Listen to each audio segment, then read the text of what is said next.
தமிழ்நாட்டு மக்கள் எல்லாம் என்னவா நினைச்சிட்டு இருக்காரு மிஸ்டர் விஜய்?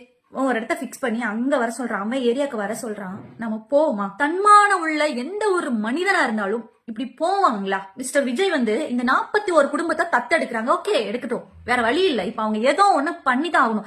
இப்ப அவங்க பண்றது எல்லாமே செலவு கிடையாது, இன்வெஸ்ட்மெண்ட். ஓகே, அரசியலுக்கு அவங்க பண்ற இன்வெஸ்ட்மெண்ட். இத தமிழ்நாட்டு மக்கள் தான் புரிஞ்சுக்கணும். 41 குடும்பம் மக்கள் கூட்டிட்டு போயிட்டாங்க. ஆனா ஒரு 100 பேருக்கு மேல அடிபட்டு ஹாஸ்பிட்டல்ல ட்ரீட்மெண்ட் பார்த்துட்டு இன்னும் வேலை வெட்டிக்கு கூட போக முடியாம வீட்டுல இருக்காங்கல்ல, அவங்களோட நிலைமையெல்லாம் என்ன மாதிரியான அரசியலுங்க இது? ஆனா விஜய் என்ன பண்ணாலும் முட்டு கொடுக்கணும்னு ஒரு குரூப் இருந்துட்டே இருக்காங்கப்பா. விஜய் வீட்டுல இருந்து வெளியே வரார், கிளம்பி விட்டார். பனையூர்ல இருந்து வெளியே வரார், நீலாங்கரை சென்று விட்டார், சட்டை போட்டு விட்டார். என்னங்க இதெல்லாம்? என்னது இது? அப்படி என்னங்க விஜய் கிட்ட அப்படி என்ன புதுசா அதிசயத்தை மக்கள் பாக்குறாங்க அந்த ரசிகர்கள்னு புரியவே இல்லைங்க. விஜய் ஒரு மாற்றம் வரும்னு எதிர்பார்த்துட்டு இருந்த இளைய சமுதாயமே இந்த மாதிரியான மாற்றம் தேவைதானா?